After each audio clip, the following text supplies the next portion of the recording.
Hi guys, Chris Bale, aka the Guernsey Bird Nerd.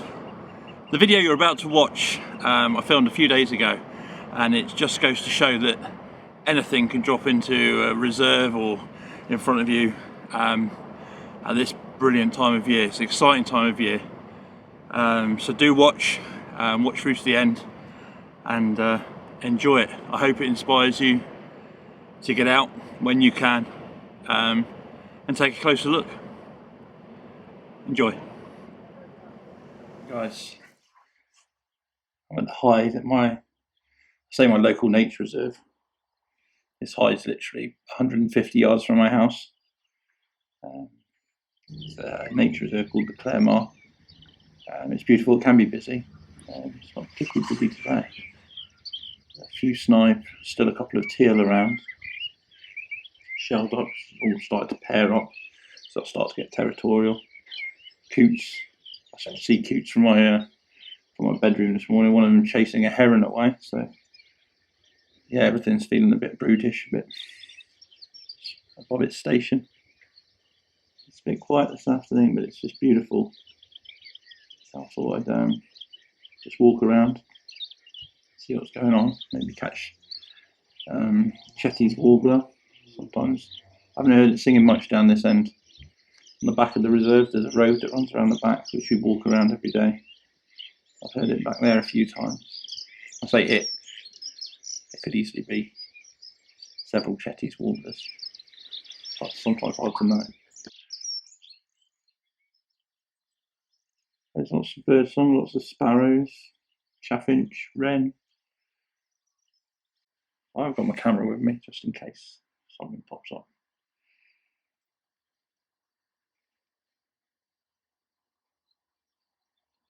It's all very still and very quiet. The light's going to be lovely this evening. It swings by, it swings around to the right, and it sort of just comes in behind the pond. So the last light of the evening is always nice here. So if, you might get a wader that comes to roost. I think it's high tide about now, so I've seen loads of white wagtails and pied wagtails on the beach across the road. So we'll get to the stage where we might get yellow wagtails in amongst them, and they'll often stop here for a drink.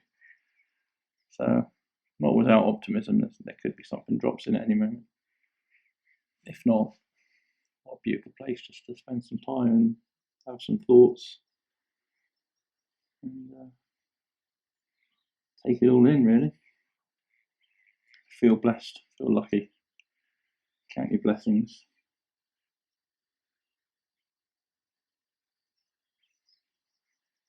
We shall see. So, we should be ready at all times, really. F8 and wait, as my good friend and mentor once told me. Lovely bit of advice, that. Just at the back. Get your camera. Told you I'd be a plum. There you go, so it's coming this way. Come on. Let's set up a double time. F8 and wait. All good.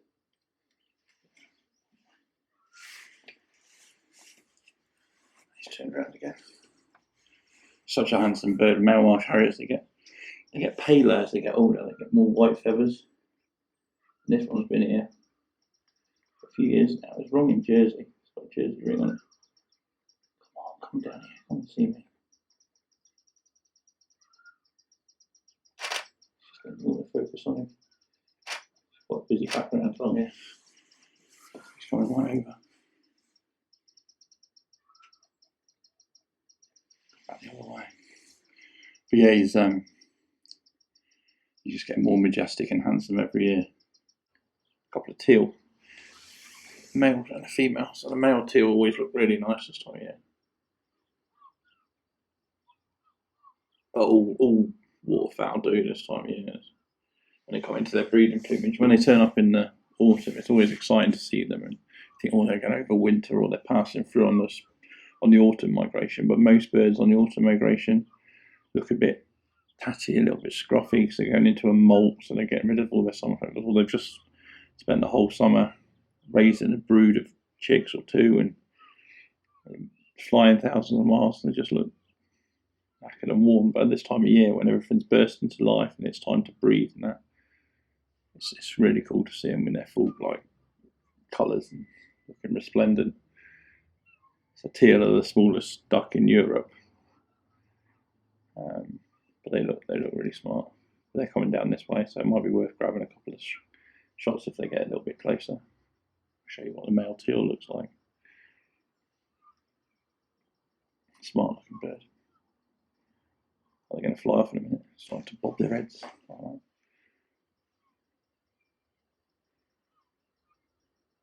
There were quite a few here the other day. I saw them. In fact, I photographed the male marsh harrier out my window, and then behind him there was loads of teal. They'd all gone. Poof. There's probably about 16 or 17 of them. And he put them all up. No, there's only 2. That doesn't mean they've been eaten by that. That means they've flown away to up north, not north of the island, north of Europe to breed, to raise chicks. Hopefully. Not that they've been eaten by marsh harriers, just to clarify.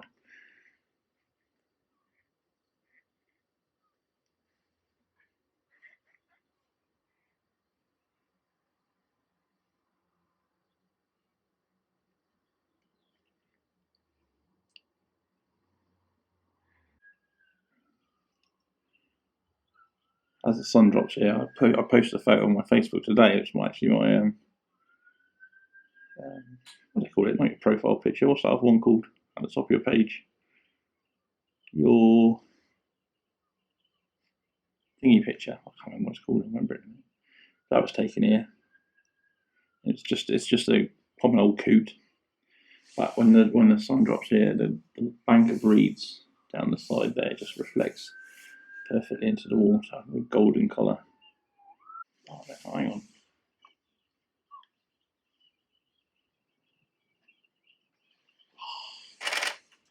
So they're about to take off tonight. Ooh.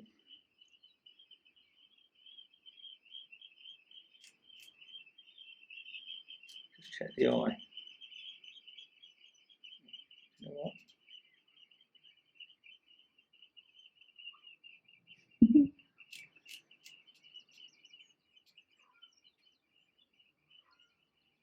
Definitely posting that after. Actually, before I make any outlandish claims, let's get the eyes on properly. Oh, that's nice. I was just the male duck just started to, and teal just started to swim a bit quicker. So and his head was up out of the water, so that's why I was focused on him. But then, well, hopefully, definitely share. Well, I'll look what it looks like on the big screen. So there's always something happening, even if it's not the spectacular. Do you know what I mean? And people ask me that all the time. Don't you get bored? You know, what do? You sit and wait. I mean, this isn't waiting for a specific shot. This is much more of a general thing where you go out for your own enjoyment and see what's there. I mean, that's the beauty of bird hides and bird hide photography. You open the window and you think, well, what's there today? Sometimes it's nothing for a while. Sometimes it's all kicking off. Other times I'll go out for a specific shot and I'll set up a hide in a specific place and sit and wait, and it either does or it doesn't happen in front of me. But today's not that day, so you kind of make the best of what is there, hopefully. So things like that, a teal taking off. There's no way I woke up this morning and thought, I don't know what shot I'm going for today. I'm going for a male teal taking off, or you just got to react to what happens in front of you.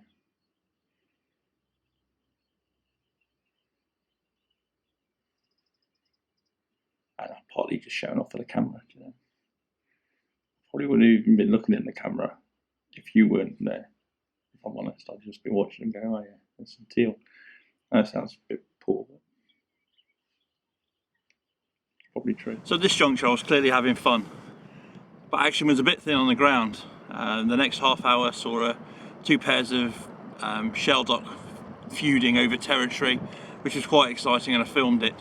But we'll pick up the story just after a grey heron had dropped into the back of the reserve. Not long after that, to my surprise, something else dropped in. Enjoy.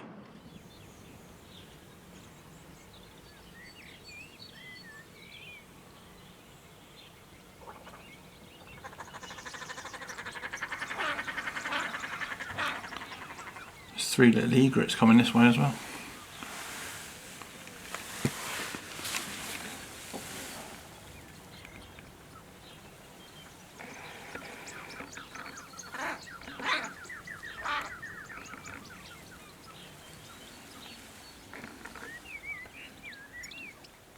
It's a cattle egret.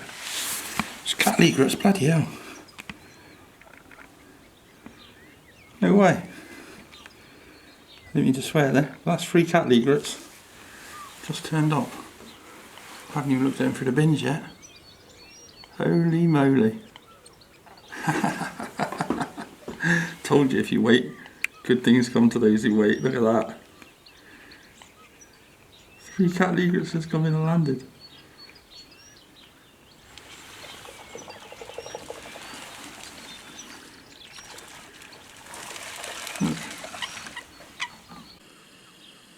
Check this out. Unbelievable. 3 cattle egrets has come in and landed.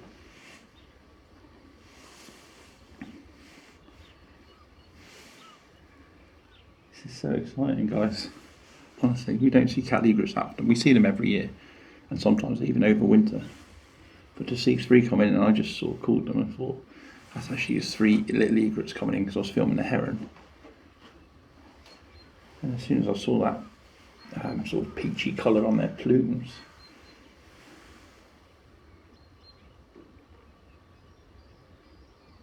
that is awesome. I have to get some photos of them in a second. Just getting some video.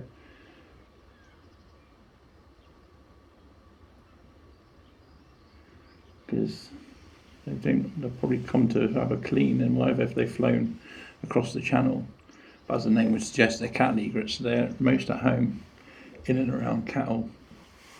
Next door's got donkeys and horses and things, so they might just nip over the hedge there into Susie's garden, if that's the nearest they can find. But they might just come down, preen, and then look for, and there's plenty of sheep and all sorts around here, and there's sheep and cows, and well, there's not many cows down this way. Pigs.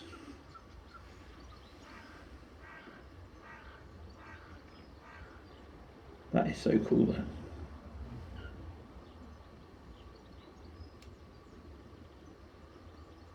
That's a good point. Well, I'm going to get some photos of them preening, so I'm going to come off the filming at the moment. Look at the plumes. Only the other one facing was overexposed yet a little bit.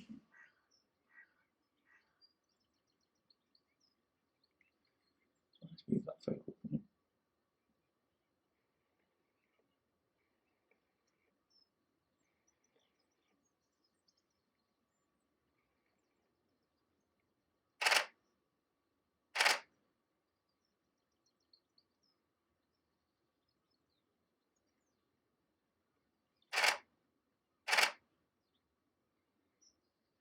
So cool. So excited right now, guys. You wouldn't believe it how excited I am. I mean, they're just at the end of the little island, so they're, I don't know, 50, 60 feet away. Yeah.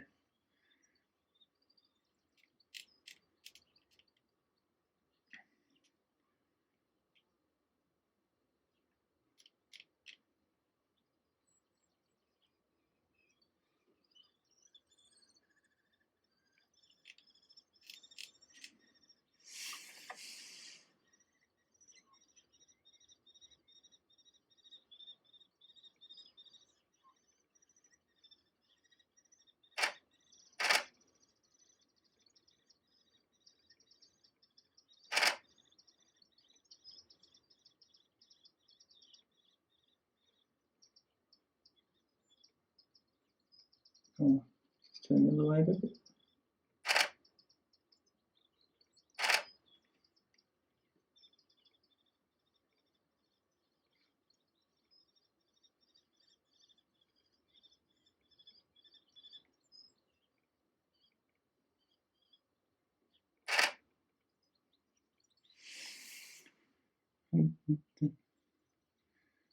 Get this feeling inside.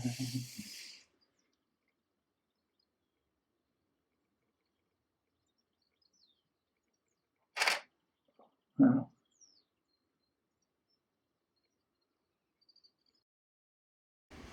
Well, there you go. Got the little egret here just coming down towards me, which is brilliant. Go on then.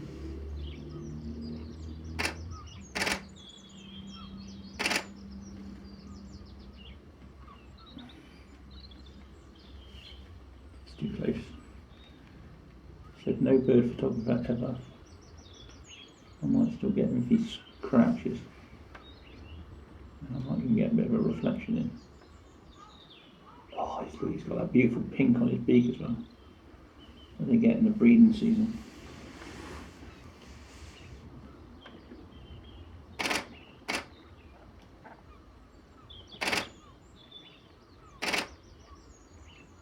He had a little fish in his beak then, I think I missed it. Or did I? No, I've got it.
Well guys, what an epic end to my day. So glad that you're along on my very first vlog. So you don't miss the next one, don't forget to subscribe below to the Guernsey Bird Nerd. In the meantime, Take care, stay safe.